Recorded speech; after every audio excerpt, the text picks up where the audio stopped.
తెలంగాణ ప్రభుత్వానికి సుప్రీంకోర్టు నోటీసులు జారీ చేసింది. రాజస్థాన్, తెలంగాణలో జరిగిన రోడ్డు ప్రమాదాలపై సుమోటోగా విచారణ చేపట్టింది సుప్రీంకోర్టు. తెలంగాణ, రాజస్థాన్, ఎన్హెచ్ఏఐ, కేంద్ర రోడ్డు రవాణా రహదారుల మంత్రిత్వ శాఖకు నోటీసులు జారీ చేసింది. రోడ్డు ప్రమాదాలపై వివరణాత్మక నివేదికలను సమర్పించాలని ఆదేశాలిచ్చింది. సుప్రీంకోర్టులో విచారణ జరిపారు జస్టిస్ జేకే మహేశ్వరి, విజయ్ బిష్ణోయ్లతో కూడిన ధర్మాసనం.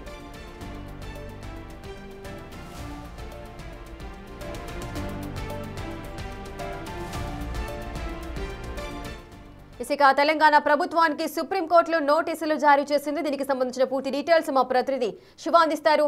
శివ, నోటీసుల్లో ఏమని పేర్కొంది, పూర్తి వివరాలేంటి?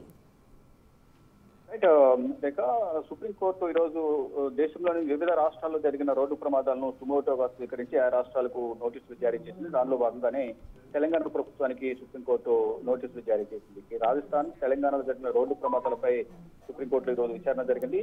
అంటే ఈ విచారణ ఎవరు పిటిషన్ దాఖలు చేయకుండా ఓన్లీ కేవలం ఇటు సుప్రీంకోర్టుని సుమోటోగా స్వీకరించి ఈ విచారణ చేపట్టింది. రాజస్థాన్, తెలంగాణ రాష్ట్ర ప్రభుత్వాలకు, అలాగే జాతీయ రహదారి ప్రాధికార సంస్థ, మరోవైపు కేంద్ర రోడ్డు రవాణా మంత్రిత్వ శాఖకు నోటీసులు జారీ చేసింది సుప్రీం ధర్మాసనం. ఇక రోడ్డు ప్రమాదాలపై వివరణాత్మక నివేదికలు సమర్పించాలి, ఎందుకు ఈ రోడ్డు ప్రమాదాలు జరుగుతున్నాయి, దీనికి కారణం ఎవరు అనే దానిపై ప్రధానంగా వివరణ ఇవ్వాలంటూ కూడా నోటీసులు జారీ చేసింది. ఇటు తెలంగాణ, రాజస్థాన్ లో జరిగిన రోడ్డు ప్రమాదాల్లో 40 మంది చనిపోయారు. ఇక దీనిపైన సుమోటోగా స్వీకరించిన ఈ కేసు పైన సుప్రీంకోర్టులో justice JK Maheshwari, justice Vijay బిష్ణోయ్లతో కూడా ధర్మాసనం విచారణ జరిపించింది. అయితే ప్రధానంగా ఏదైతే డాబాలు ఉన్నాయో, హైవే పైన డాబాలు వెళ్తున్నాయి, అనధికార డాబాల పక్కన నిలిపిన ట్రక్కులు వంటి వాహనాల వల్ల ఈ ఘోర రోడ్డు ప్రమాదాలు చోటు చేసుకుంటున్నట్టు కూడా సుప్రీం ధర్మాసనం వ్యాఖ్యానించింది. ప్రమాదానికి గల కారణాలపై అనధికారిక డాబాలు వద్ద ఉన్న వాహనాలు నిలిచి ఉండటం వల్ల అనేక మంది ప్రాణాలు కోల్పోతున్నారు. ఇటు రాజస్థాన్ లో పలోడిలో రోడ్డు ప్రమాదం జరిగింది. ఇటు హైదరాబాద్, బీజపూర్, ఎన్హెచ్ పై ప్రమాదాలు జరిగిన నేపథ్యంలోనే సుప్రీం ధర్మాసనం ఈ కేసును సుమోటోగా స్వీకరించింది.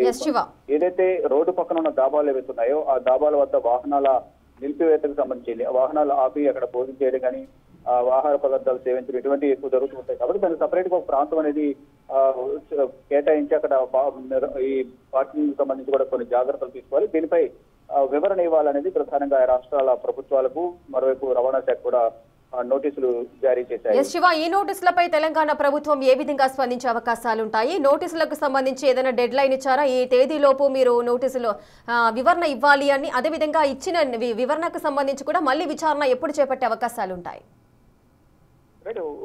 డెఫినెట్ గా ఆ రాష్ట్రాలకు నోటీసులు జారీ చేసి ఈ ప్రమాదాల నివారణకు సంబంధించి ఎటువంటి చర్యలు తీసుకుంటున్నారు అంటే మొత్తం ఈ ప్రమాదాలకు సంబంధించి పార్కింగ్ సంబంధించి సౌకర్యాల కోసం నోటిఫై చేయని భూమి ఏదైతుందో ఎన్హెచ్ఏ వెంట ఎన్ని డాబాలు కూడా గుర్తించాలి. దానికి సంబంధించి 2 వారాలకు సర్వే నిర్వహించాలనేది ప్రధానంగా బెంచ్ ఆదేశించింది. 2 వారాల్లోగా సర్వే నిర్వహించి ప్రమాదానికి గల కారణం ఏంటి, ఒకవేళ డాబాలు ఉంటే కనుక డాబాల వద్ద పార్కింగ్ చేసుకోవడానికి సరైన వెసులుబాటు ఉందా లేదా, అక్కడ పార్కింగ్ చేసుకోవడానికి ఎటువంటి చర్యలు తీసుకుంటున్నారు అనేది కూడా వివరణ ఇవ్వాలి. దీనంతా కూడా 2 వారాల్లో సర్వే చేసి ఈ ప్రమాదానికి గల కారణాలపై వివరణ ఇవ్వాలంటూ కూడా సుప్రీం ధర్మాసనం నోటీసులు జారీ చేసిన నేపథ్యంలో ఈ 2 వారాల్లోగా ఇటు రాజస్థాన్, అలాగే తెలంగాణ ప్రభుత్వం స్పందించాల్సి ఉంటుంది.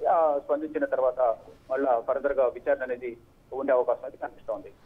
శివ, ఈ మధ్య కాలంలో ఈ రోడ్డు ప్రమాదాలు తరచూ జరుగుతూనే ఉన్నాయి, ఎంతో మంది ప్రాణాలు కోల్పోతున్నారు. ఈ మధ్య కాలంలో ఎక్కువగా జరుగుతున్న దృశ్యాలు మనం చూస్తున్నాం.